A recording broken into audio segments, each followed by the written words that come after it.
E hoje vamos conversar quase que a continuação do que foi o último Conversas Psi sobre o medo. E surgiu uma pergunta muito interessante de um amigo que fez essa pergunta. Vocês podem também fazer perguntas, e eu posso fazer um programa só a partir das perguntas, né? Isso é bem interessante. E a pergunta foi da insegurança que cada um sente diante de algo que vai fazer, né? A gente fica com medo de enfrentar uma determinada situação, e antes dessa situação acontecer, a gente fica muito inseguro, com muito medo, às vezes. Então, eu gostaria de transmitir para vocês algo que uma psicanalista francesa, que é uma grande clínica, foi uma grande clínica, a ponto que Jacques Lacan, o famoso psicanalista francês e mundial, quando tinha as situações mais difíceis, a quem ele procurava era Françoise Doutor. Então eles formavam quase que uma verdadeira dupla, né? Jacques Lacan, um excepcional teórico, e Françoise Doutor, uma excepcional clínica, que tinha uma clínica que visualizava o que ele pensava teoricamente. E uma das coisas que eu aprendi com ela, que queria passar para vocês, que tem que ver com a autoestima, tem que ver com a confiança em si, nesse momento de tanta vulnerabilidade, nesse momento de metamorfose, estamos todos inseguros, alguns mais, outros menos. Mas algo que ela ensinou é muito interessante. Cada um tem que aprender na vida, e isso é um programa para uma vida inteira, a ser o seu próprio pai e sua própria mãe.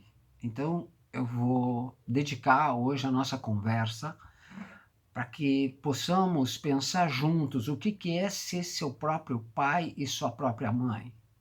Toda criança, quando nasce, ela tem alguém que faz a função de pai e alguém que faz a função de mãe. Eu coloquei agora a palavra função, porque mesmo que não tenha um pai, alguém vai exercer este lugar de pai através da mãe que tem um outro interesse fora da criança, um trabalho, ou através de algum tio, ou através de um avô. Alguém tem que exercer essa função. A mesma coisa a questão da mãe, alguém tem que fazer a maternagem da criança, cuidar da criança, ou seja, a principal pessoa que vai dar os banhos, que vai dar o mamar, que vai cuidar, né? Pode ser tudo uma pessoa só, mas tem que ter algo fora dessa relação entre essas duas pessoas. Então, essa função de pai e a função de mãe, ser pai, ser mãe, todo bebê precisa, toda criança precisa. Mas depois que a gente vai crescendo, chega um momento que a gente já não está mais com o pai e com a mãe ao lado da gente. E cada um tem que assumir essa função. E é um papel difícil. Conheci muitos pais e muitas mães ótimos com seus filhos, cuidam seus filhos, sabem cuidar dos seus filhos, mas é mais difícil cuidar a si próprio que cuidar uma criança. Uma criança, bom, nós temos responsabilidade, é uma criança pequena, nós estamos ajudando. Alguém aprender a cuidar uma pessoa mais velha, muito dependente, também, eu já vi pessoas aprendendo isso. Agora, ser o seu próprio pai e sua própria mãe é crescer, é amadurecer, é melhorar sua autoestima, é construir o que não foi construído. Sempre nós temos que pensar que estamos nos construindo. Então eu vou dar um exemplo bem prático. Michael Jordan, que está agora na Netflix com Last Dance, a última dança, ele foi 3 vezes campeão da NBA, o melhor jogador, e morre seu pai. Seu pai foi, na verdade, assassinado. Ele, a partir daí, ele já vinha pensando em deixar a NBA, que é muita exigência, muita sobrecarga, ele já estava ganhando muito dinheiro com propaganda e etc., tinha acumulado muito dinheiro. O pai é assassinado, ele então toma a decisão de deixar a NBA para para se dedicar a um outro esporte. Um esporte americano lá, muito famoso. Então, ele vai lá e passa 2 anos fora. Isso foi um efeito da morte do pai. Ele volta e decide usar outra camiseta, não a 23, que era a camiseta dele, mas a camiseta 45. Mas ele passa vários meses e ele está com dificuldade de se readaptar. E ele queria mudar a camiseta porque aquela camiseta era quando o pai estava vivo. No fim, ele vê que a camiseta 45 não está dando a confiança e a segurança para ele, ele tira a camiseta 45, bota a 23 e começa a jogar e tem que elaborar, porque o pai dele acompanhava em todas as partidas, o pai dele dava confiança para ele, o pai dele dava segurança para ele. Ele passa por um processo de grande sofrimento, ele já numa idade de uns 30 anos de idade, 32, com uma mãe espetacular, mas sentindo a falta do pai. Bom, quando ele consegue o tricampeonato em 98, ele se abraça na taça e chora, ainda a morte do pai que tinha acontecido 5 anos antes. Então vocês verem que para perder um pai, perder uma mãe, no sentido do crescimento, é difícil. É difícil para cada um de nós. É difícil para o Michael Jordan. É difícil para cada ser humano.